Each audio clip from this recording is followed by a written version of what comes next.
हरे कृष्ण। ग्रंथराज श्रीमद् भागवतम की जय। श्रील प्रभुपाद की जय। श्रीमद् भागवतम कथा रूप अध्याय 145। महाराज निमि की नव योगेंद्र से भेंट। 11वां स्कंद। यद्यपि श्री नारद मुनि को निरंतर भ्रमण करने का शाप मिला हुआ था, फिर भी श्री कृष्ण के दर्शन और उनकी पूजा करने के लिए वे कभी कभी द्वारका में आकर निवास किया करते थे। ऐसे ही एक अवसर पर जब वे श्री कृष्ण के घर पहुंचे तो वसुदेव ने उन्हें आसन देकर उन्हें पूरा आदर सत्कार किया। उन्हें प्रणाम करके वसुदेव बोले, हे महात्मा, आप सर्वाधिक दीनहीनों के कल्याणार्थ भ्रमण करते हैं।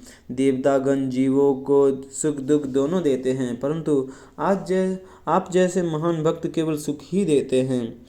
देवता व्यक्ति के कर्मानुसार उसे फल देते हैं, जबकि आप जैसे शुद्ध भक्त किसी भी व्यक्ति की योग्यता का विचार किए बिना उस पर कृपा करते हैं। हे ब्राह्मण, आपके दर्शन से मैं धन्य हो गया हूँ। फिर भी मेरी इच्छा है कि आप मुझे भागवत धर्म का ज्ञान दें, क्योंकि ऐसे विषय समस्त मर्त्य प्राणियों को अभय प्रदान करते हैं। पूर्व जन्म में भगवान की माया शक्ति से भ्रमित होकर मैंने उन्हें पुत्र रूप में प्राप्त करने हेतु उनकी पूजा की। कृपया मुझे उपदेश दीजिए, जिससे मैं भयकारी भौतिक बंधनों से मुक्त हो सकूं। ये जानते हुए कि शीघ्र ही श्री कृष्ण संसार से अप्रकट हो जाएंगे, वसुदेव ये शोक करने लगे कि उन्हें श्री कृष्ण को पुत्र रूप में प्राप्त करने के स्थान पर उनके साथ भगवत धाम लौटने की इच्छा करनी चाहिए थी, जिससे वहाँ वे निरंतर उनकी सेवा कर सके। श्री कृष्ण कथा सुनाने के इस अवसर को देखकर नारद जी अत्यंत प्रसन्न हो गए। उन्होंने कहना आरंभ किया, भागवत धर्म भगवान के प्रति हमारे कर्तव्य संबंधी आपकी जिज्ञासाएं अत्यंत उपयुक्त है, क्योंकि उनकी भक्ति में संपूर्ण विश्व का पावन करने की शक्ति है। भक्ति के विषय में सुनने अथवा दूसरों की भक्ति की सराहना करने मात्र से व्यक्ति पापमय जीवन के बंधनों से मुक्त हो जाता है। भगवान इतने पावनकारी हैं कि उनकी कथा को कहने और सुनने वाले मनुष्य पुण्यात्मा बन जाते हैं। इस सत्य की पुष्टि करने के लिए अक्सर महाराज निमि और नवजोगेंद्रो महाराज ऋषभ के पुत्रों का इतिहास कहा जाता है। परमहंस नवयोगेंद्रगण परम सत्य के ज्ञान का प्रचार करने के लिए न केवल धरती पर अपितु पूरे ब्रह्मांड के विभिन्न लोकों पर निर्वस्त्र विचरण करते थे। उनकी दृष्टि भेदभाव से परे थी। वे देख पाते थे कि भगवान से प्रकट होने के कारण ये सृष्टि उनसे अभिन्न है और साथ ही साथ भिन्न भी है। एक समय इसी प्रकार विचरण करते हुए वे महाराज निमि की यज्ञस्थली में पहुँचे। ये महात्मा सूर्य के समान प्रकाशवान थे और उन्हें देखते ही वहां उपस्थित सब लोग ससम्मान खड़े हो गए। महाराज निमि जानते थे कि नवयोगेंद्र नारायण परायण विशुद्ध भक्त है और इसलिए उन्होंने उनकी उसी प्रकार पूजा की जिस प्रकार भगवान की पूजा की जाती है। उन्हें प्रणाम करके महाराज विदेह निमि ने कहा, निश्चित ही आप पूर्ण पुरुषोत्तम भगवान के निजी पार्षद हैं। संसारी बद्ध जीवों का उद्धार करने के लिए आप निस्वार्थ भाव से सर्वत्र विचरण करते हैं। बद्ध जीव के लिए मनुष्य जीवन प्राप्त करना अत्यंत दुर्लभ है और उस मनुष्य जीवन में आप जैसे संतों का संग तो और भी दुर्लभ है। कृपया बताइए कि मेरा परम कल्याण किसमें है। मेरे लिए आपका संग अत्यंत बहुमूल्य है। कृपया मुझे उस भागवत धर्म का उपदेश दीजिए जिससे भगवान तुरंत संतुष्ट हो जाते हैं और जो अपने शरणागत भक्तों के हाथों स्वयं को बेच देते हैं। नवजोगेंद्रों ने महाराज निमि के प्रश्न की भूरी प्रशंसा की और तब उनमें से एक योगेंद्र कवि पूरी सभा के सम्मुख उपदेश देने लगे। श्री कवि बोले, अस्थायी भौतिक शरीर के साथ अपनी पहचान करने के कारण बद्ध जीव सदैव भयभीत रहता है। अस्थायी भौतिक शरीर के साथ अपनी पहचान करने के कारण बद्ध जीव सदैव भयभीत रहता है। भगवान के चरण कमलों का भजन ही इस भय से सच्ची मुक्ति प्रदान कर सकता है। इस मार्ग को स्वीकार करने वाला व्यक्ति यदि आंखें मूंद कर अर्थात चाहे उसे शास्त्रों का पूरा ज्ञान ना हो भी दौड़ता है, फिर भी वो नहीं गिरेगा। इस मार्ग को स्वीकार करने वाला व्यक्ति यदि आंखें मूंद कर भी दौड़ता है, फिर भी वह नहीं गिरेगा। मनुष्य को चाहिए कि वो अपने स्वभाव एवं प्रवृत्तियों के साथ अपने शरीर, इंद्रियों, मन, वाणी, बुद्धि तथा चेतना को भगवान की सेवा में समर्पित करे। भक्ति का पालन करते हुए व्यक्ति को अपने मन पर नियंत्रण करना चाहिए और भौतिक वस्तुओं के प्रति आसक्ति को त्याग देना चाहिए। इस प्रकार भगवान के विषय में सतत श्रवण कीर्तन करते हुए व्यक्ति कुछ ही समय में भगवत प्रेम प्राप्त कर लेता है। इसके साथ साथ साधक को चाहिए कि वह प्रत्येक वस्तु को भगवान के अंश रूप में देखने का प्रशिक्षण ले और किसी भी वस्तु को उनसे अलग ना देखे। यह साक्षात्कार भक्त को सभी प्रकार के भयों से मुक्त कर देता है। जो व्यक्ति भगवान की अनन्य भक्ति में रत रहते हुए प्रतिकूल वस्तुओं से अनासक्त रहता है, वो दृढ़तापूर्वक अपने हृदय में भगवान का प्रत्यक्ष अनुभव करता है। महाराज निमि ने कहा, कृपया मुझे भगवान के भक्तों के विषय में विस्तार पूर्वक बताइए। उनके क्या लक्षण होते हैं, वे किस प्रकार बातें करते हैं और उनके कौन से गुण उन्हें भगवान का प्रिय बनाते हैं। श्री कवि ने भक्तों के 3 वर्गों का वर्णन करते हुए अपना उत्तर आरंभ किया। उत्तम कोटि के भक्त भगवान को प्रत्येक वस्तु में देखते हैं और प्रत्येक वस्तु को भगवान में देखते हैं। मध्यम कोटि के भक्त भगवान से प्रेम करते हैं, भक्तों से मैत्री भाव रखते हैं, अज्ञानी लोगों पर करुणा दिखाते हैं और भगवान के द्वेषी लोगों से दूर रहते हैं। कनिष्ठ कोटि के भक्त मंदिर में भगवान की सेवा करते हैं, परंतु भक्तों एवं सामान्य लोगों के प्रति उनका व्यवहार सही नहीं होता। यद्यपि कनिष्ठ और मध्यम भक्त शिष्य स्वीकार कर सकते हैं, परंतु उनके शिष्य अधिक प्रगति नहीं कर सकते। इसलिए व्यक्ति को चाहिए कि वह ध्यानपूर्वक उत्तम अधिकारी को ही गुरु चुने। ऐसा उन्नत भक्त पूरे जगत को भगवान की शक्ति के रूप में देखता है और ना तो लाभ होने पर हर्षित होता है और ना ही हानि होने पर शोकग्रस्त। वह निरंतर भगवान का स्मरण करता हुआ भौतिक कष्टों से परे रहता है। उसका मन मैथुन सुख, धन उपार्जन अथवा ख्याति प्राप्त करने की योजनाएं नहीं बनाता, चाहे उसे समाज में बहुत ऊंचा पद क्यों ना मिल रहा हो अथवा वो बड़ा तपस्वी क्यों ना हो। उनके लिए वह रत्ती भर भी गर्व का अनुभव नहीं करता।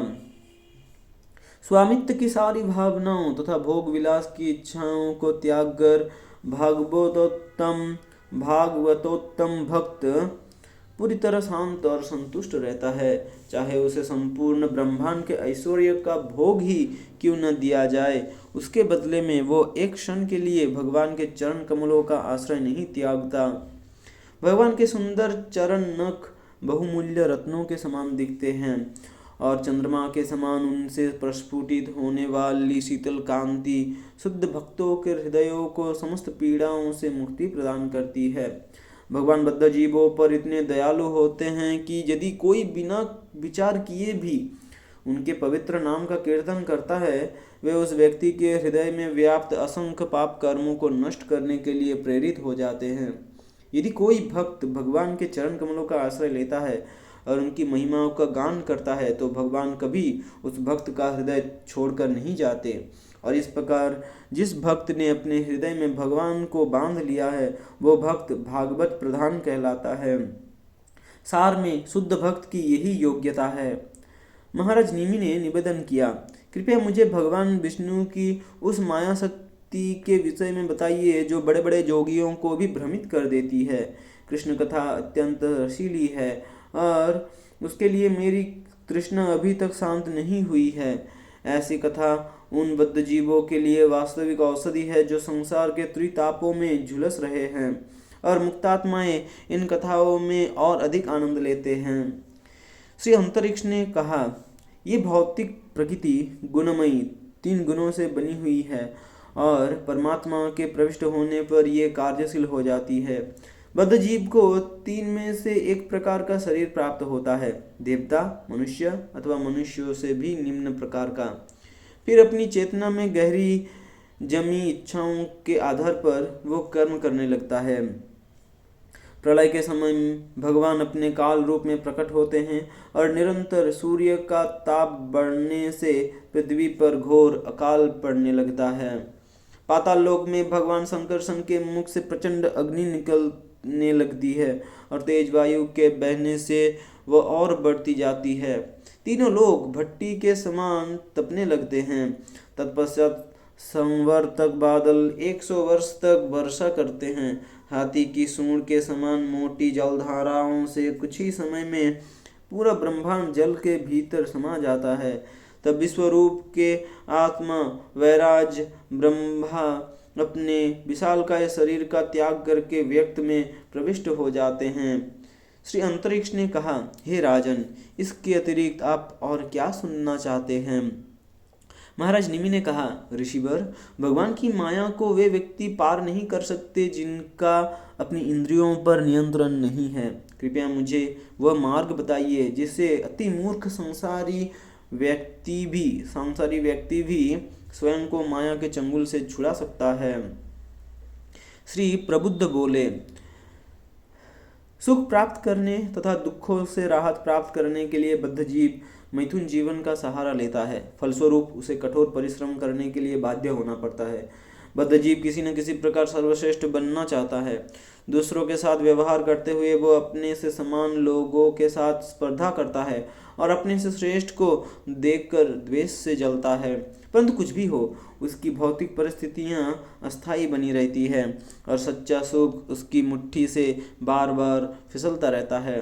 जब वो इस संसार की व्यर्थता को भलीभांति पहचान जाता है और अपने सच्चे कल्याण की जिज्ञासा करता है, तो उस समय उसे एक अधिकृत गुरु का आश्रय लेना चाहिए। पृथ्वी तथा स्वर्ग दोनों स्थानों पर प्राप्त होने वाले सुख सारहीन है। पृथ्वी के सुख अत्यंत क्षणभंगुर कष्टों से जुड़े तथा ऐसे शरीर पर निर्भर करते हैं जो अत्यंत नाजुक है। स्वर्ग के सुख लंबे काल के लिए होते हैं, परंतु वे द्वेष और ईर्ष्या से भरे होते हैं तथा व्यक्ति के पुण्य समाप्त होते ही वे भी समाप्त हो जाते हैं। साधक को चाहिए कि वह अपने अधिकृत गुरु को अपने प्राणों से भी अधिक मानकर उनकी पूजा करे और उनके मार्गदर्शन में शुद्ध भक्ति का संपादन करे। श्री प्रबुद्ध ने विस्तार पूर्वक भगवत भक्ति की व्याख्या की। तत्पश्चात उन्होंने कहा, भक्त को चाहिए कि वह अन्य भक्तों के साथ मित्रता बनाए जिससे वे परस्पर भगवान का गुणगान कर सके। इस प्रकार एक दूसरे को प्रोत्साहन देते हुए भक्तों भक्ति मार्ग में दृढ़ता पूर्वक स्थित हो जाते हैं। ये संबंध भगवान को बहुत संतुष्ट करता है और वे उन भक्तों के हृदयों से सब अनर्थों को नष्ट कर देते हैं। फलस्वरूप भक्त अपने हृदय में गहन संतुष्टि का अनुभव करते हैं और कुछ ही समय में वहां भगवत प्रेम जागृत होने लगता है। जैसे जैसे वह प्रेम प्रगाढ़ होता है, भक्तों की शुद्ध हुई देह में दिव्य आनंद के लक्षण प्रकट होने लगते हैं। इस प्रकार भगवान की भक्ति में पूर्ण रूप से संलग्न होकर भक्त सहजता से माया को पार कर जाता है। महाराज निमि ने कहा, कृपया मुझे भगवान नारायण के तत्व का ज्ञान दीजिए जो स्वयं परमात्मा एवं ब्रह्मन है। दिव्य ज्ञान से युक्त होने के कारण आप इन विषयों का निरूपण करने में अत्यंत दक्ष है। श्री पिप्पलायन बोले, यद्यपि परम भगवान सृष्टि पालन एवं संहार के कारण है, फिर भी उनका कोई कारण नहीं है। ब्रह्मन और परमात्मा दोनों परम सत्य के निम्न पहलू हैं। अपने परमात्मा स्वरूप में भगवान भौतिक प्रकृति पर अपना दृष्टिपात करते हैं जिससे सृष्टि आरंभ हो जाती है तथा पिछली प्रलय के बाद सुसुप्त अवस्था में पड़े जीव पुनः कार्यशील हो जाते हैं। भौतिक प्रकृति और जीवात्मा सब परम ब्रह्म के ही विस्तार है। यद्यपि सिद्धांत की दृष्टि से भगवान परमात्मा और ब्रह्मन पर भिन्न भिन्न चर्चा की जाती है, परंतु समझना चाहिए कि ये तीनों एक ही परम सत्य की विभिन्न अभिव्यक्तियां हैं। महाराज निमि ने कहा, कृपया मुझे कर्मयोग की शिक्षा दीजिए, क्योंकि भगवान के लिए कर्म करने से व्यक्ति कर्म बंधन से मुक्त हो जाता है। वर्षों पूर्व अपने पिता महाराज इक्ष्वाकु के सामने मैंने चतुष्कुमारों से यही प्रश्न पूछा था, परंतु उन्होंने इसका कोई उत्तर नहीं दिया। ऐसा क्यों? श्री आविर्होत्र बोले, कर्म, विकर्म और अकर्म के सिद्धांतों को वैदिक शास्त्रों के दृष्टिकोण से समझना चाहिए, क्योंकि वे स्वयं भगवान से अभिन्न है।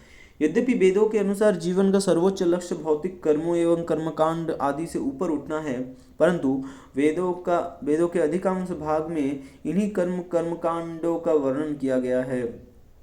कई बार पिता बच्चे को वचन देता है कि यदि वह दवाई खाएगा तो उसके बदले में उसी मिठाई मिलेगी।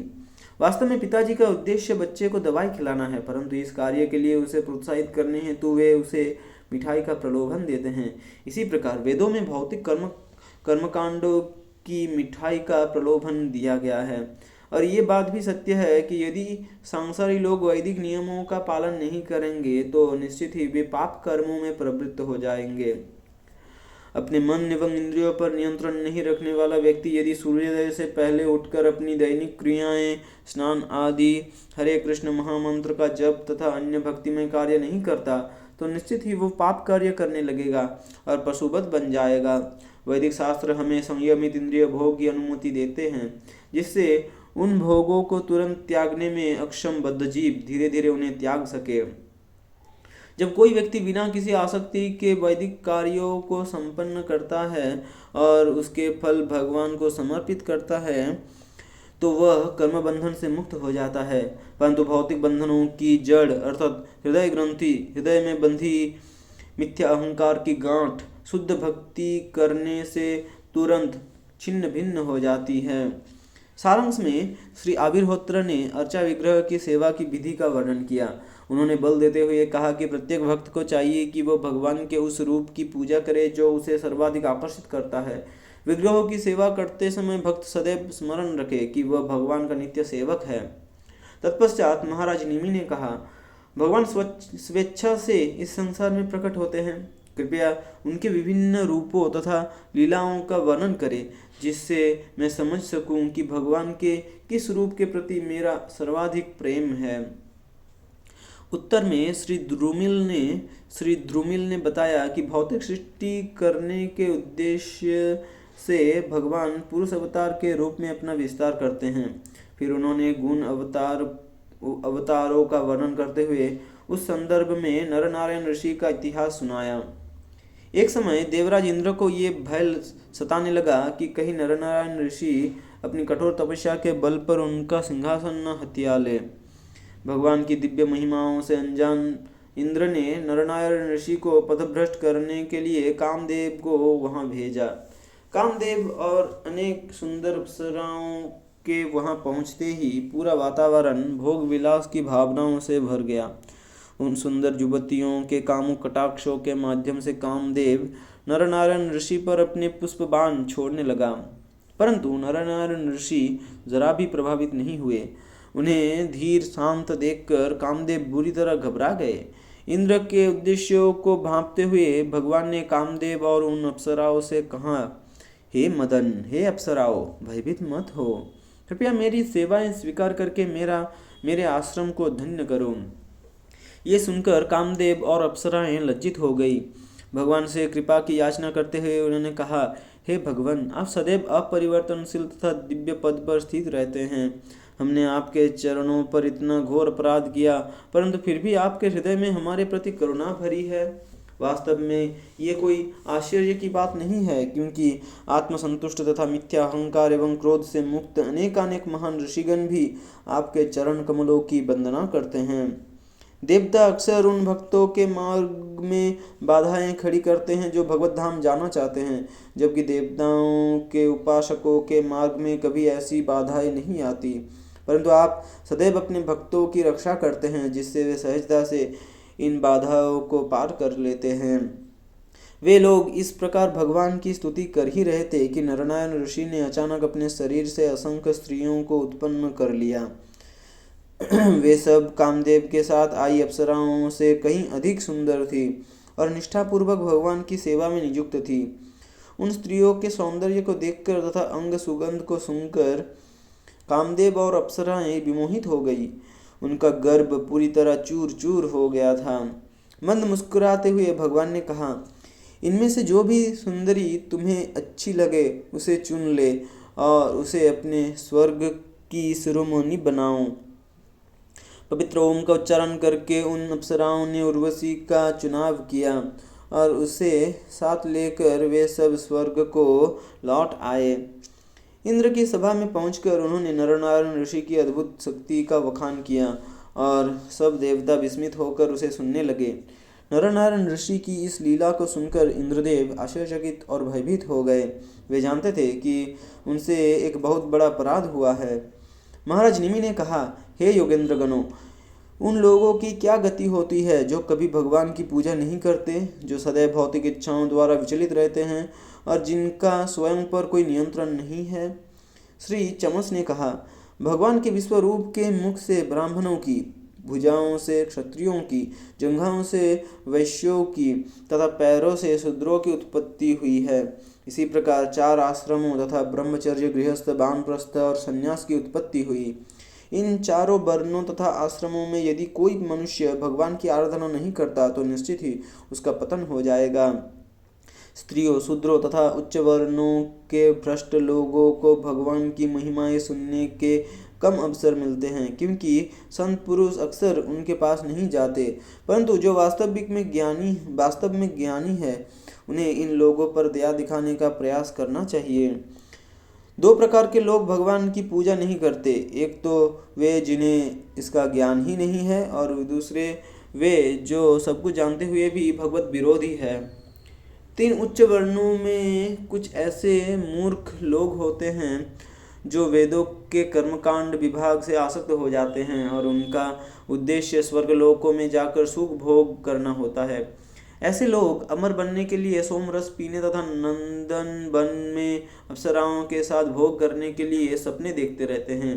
भौतिक इच्छाओं से ग्रस्त वे भगवान की सत्ता को ठुकरा कर नास्तिक विद्वान जनों का आश्रय लेते हैं और इस प्रकार भगवान के चरण कमलों के अपराधी बन जाते हैं।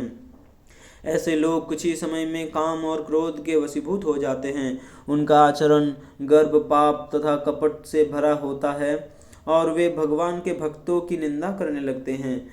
अपनी धन संपत्ति, उच्च कुल में जन्म, शारीरिक बल, सुंदरता और वैदिक यज्ञों में दक्ष होने के कारण उन क्रूर हृदयी लोगों की बुद्धि मिथ्या अहंकार के बादलों से ढक जाती है। भगवान प्रत्येक वस्तु के स्रोत हैं और परम नियंत्रक है। इस सृष्टि में वे ही एकमात्र पूजा के योग्य है। वैदिक शास्त्र मुक्त कंठ से उनका यशोगान करते हैं, परंतु बुद्धिहीन व्यक्ति उनके विषय में सुनना पसंद नहीं करते। वेदों का कर्मकांड विभाग उन लोगों को थोड़ी छूट देता है जो अवैध मैथुन, नशा तथा मांसाहार से आसक्त है। वैवाहिक जीवन में मैथुन तथा कुछ विशेष यज्ञों के दौरान नशापान तथा मांसाहार की अनुमति दी गई है। धन संपत्ति एकत्र करने की अनुमति भी है, परंतु वेदों का निर्देश है कि धन का उपयोग धर्म के लिए किया जाना चाहिए, न कि अपने पारिवारिक जीवन को सुधारने के लिए। कहने की आवश्यकता नहीं है कि इस झूठ का उद्देश्य अंधाधुंध भोग नहीं, अपितु उन लोगों की सहायता करना है जो तुरंत इन पाप कार्यों को छोड़ने में सक्षम नहीं है। वेदों के निर्देशानुसार कार्य करने से उन लोगों के पाप संयमित हो जाते हैं और धीरे धीरे उनके मन में उनसे विरक्त होने की भावना जन्म लेती है। इस प्रकार वे भी भगवान की ओर अग्रसर होने लगते हैं। भगवत विमुख लोग मृत्यु के समय अपने घर, परिवार, बंधु बांधवों आदि सबको छोड़ने के लिए बाध्य होते हैं और इस प्रकार अनिच्छा से उन्हें ब्रह्मांड के सर्वाधिक अंधकारमय नरकों में जाना पड़ता है। महाराज निमि ने कहा, कृपया विभिन्न युगों में अवतार लेने वाले भगवान के नाम, उनके रंग तथा रूप का वर्णन करें और साथ ही धर्म के उन सिद्धांतों का उल्लेख भी करें जिनसे उनकी पूजा की जाती है। श्री करभाजन ने कहा, भगवान चारों युगों कृत, त्रेता, द्वापर एवं कली में प्रकट होते हैं। सत्य युग में वे श्वेत वर्ण के चतुर्भुज ब्रह्मचारी बनकर आते हैं। उनके बाल जटाजूट होते हैं। वस्त्रों के नाम पर शरीर मृगछाल से ढका होता है। कंधे पर जनेऊ होता है तथा एक हाथ में कमंडलू तथा दूसरे में अक्ष बीजों से बनी जपमाला होती है।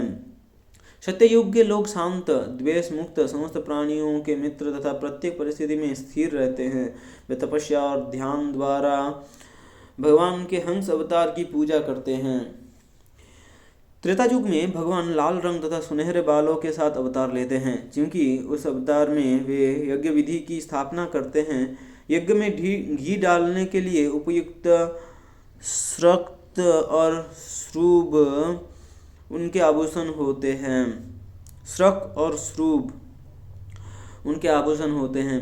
उस अवतार में पृश्नी देवी और प्रजापति सुतपा के घर जन्म लेने के कारण उनका नाम पृश्नगर्भ पड़ता है। इसके अतिरिक्त वे यज्ञ के नाम से भी जाने जाते हैं। द्वापर युग में भगवान श्याम वर्ण तथा पीत वस्त्रों के साथ प्रकट होते हैं। उनके दिव्य शरीर पर श्रीवत्स तथा अन्य आभूषण होते हैं। इस युग के लोग उन्हें राजा मानते हुए ऐश्वर्य के साथ उनकी पूजा करते हैं। कलियुग में बुद्धिमान लोग संकीर्तन यज्ञ द्वारा भगवान की पूजा करते हैं। यद्यपि भगवान स्वयं अवतार लेते हैं, परंतु इस अवतार में उनका रंग काला नहीं अपितु सुनहरा होता है और वे निरंतर भगवान श्री कृष्ण के नामों का कीर्तन करते हैं। हरि बोल। उनका रंग काला नहीं अपितु सुनहरा होता है, महाप्रभु श्री चैतन्य महाप्रभु, और वे निरंतर भगवान श्री कृष्ण के नामों का कीर्तन करते हैं। जो लोग श्री चैतन्य महाप्रभु के चरण कमलों पर श्रद्धा एवं प्रेम पूर्वक नमन करते हैं, भगवान स्वयं उनकी सुरक्षा का उत्तरदायित्व अपने ऊपर लेते हैं। भगवान के चरण कमल इस जन्म मृत्यु के सागर को पार करने के लिए एक उपयुक्त नौका के समान है। इसीलिए ब्रह्मा जी तथा शिव जी जैसे महान देवता भी भगवान श्री कृष्ण के चरणों का भजन करते हैं। शास्त्रों में अत्यंत गोपनीय रूप से श्री चैतन्य महाप्रभु के अवतरण का वर्णन है, क्योंकि यदि शास्त्रों में मुक्त रूप से इसका वर्णन किया गया होता तो आज धरती भगवान के अनेक ढोंगी अवतारों से पट जाती। यद्यपि कलियुग अत्यंत निकृष्ट और पापों से भरा है, फिर भी संत पुरुष इसकी पूजा करते हैं, क्योंकि कलियुग में केवल भगवान के नामों का कीर्तन करने से व्यक्ति जीवन के सर्वोच्च पूर्णता प्राप्त कर सकता है। हरि हरि बोल। कलियुग में केवल भगवान के नामों का कीर्तन करने से व्यक्ति जीवन की सर्वोच्च पूर्णता प्राप्त कर सकता है। कलियुग की कष्टदायक स्थितियां भी भक्त के लिए अनुकूल सिद्ध होती हैं, क्योंकि ऐसी परिस्थितियों में वह निस्सहाय भाव से भगवान को पुकारने के लिए बाध्य हो जाता है। वह अपने सब सांसारिक कार्यों से निवृत्त होकर तथा भगवान मुकुंद के चरणों की पूर्ण शरण लेकर देवताओं, पितरों तथा अन्य प्राणियों के प्रति अपने उत्तरदायित्वों से मुक्त हो जाता है। इस प्रकार नारद मुनि ने महाराज निमि तथा ऋषभ देव एवं उनकी धर्मपत्नी जयंती के पुत्र नव योगेंद्र के बीच हुए वार्तालाप का वर्णन किया। भक्ति संबंधी इन उपदेशों को सुनकर महाराज निमि अत्यंत संतुष्ट हो गए और अपने याज्ञिक पुरोहितों के साथ उन्होंने पूरे आदर सम्मान के साथ नव योगेंद्रों की पूजा की। नारद मुनि ने कहा, हे महाभाग्यवान वसुदेव, मेरे द्वारा सुने इन उपदेशों का ध्यान पूर्वक पालन करने से आप निस्संदेह भगवत प्राप्ति करेंगे। वास्तव में आपका एवं देवकी का जीवन तो पहले से ही पूर्ण है, क्योंकि आपके घर स्वयं भगवान ने जन्म लिया है। निरंतर उन्हें देखने, उनका आलिंगन करने, उनके साथ उठने बैठने, उनके साथ सोने तथा खाने आदि के माध्यम से आपके हृदय में उनके प्रति अगाध प्रेम है। वास्तव में वसुदेव भगवान के नित्य सिद्ध भक्त है, परंतु नम्रतावश वे स्वयं को एक सामान्य बद्धजीव मान रहे थे। उनकी इस भावना का सम्मान करते हुए नारद मुनि ने पहले उन्हें सदुपदेश दिए, परंतु अंत में उनकी वास्तविक स्थिति बताकर उनका सम्मान भी किया। अंत में नारद मुनि ने कहा, शिशुपाल, पौंड्रक तथा साल्व जैसे अनेक राजा थे जो द्वेष भाव से निरंतर श्री कृष्ण का चिंतन करते थे। वे खाते, सोते, चलते हर समय भगवान का चिंतन करते और इसलिए मृत्यु के पश्चात उन्हें वैकुंठ की प्राप्ति हुई। फिर उन भक्तों को मिलने वाले वरों का क्या कहना, जिनके चित्त अत्यंत अनुकूल तथा स्नेह भरी भावनाओं के साथ सदैव भगवान में लगे हैं।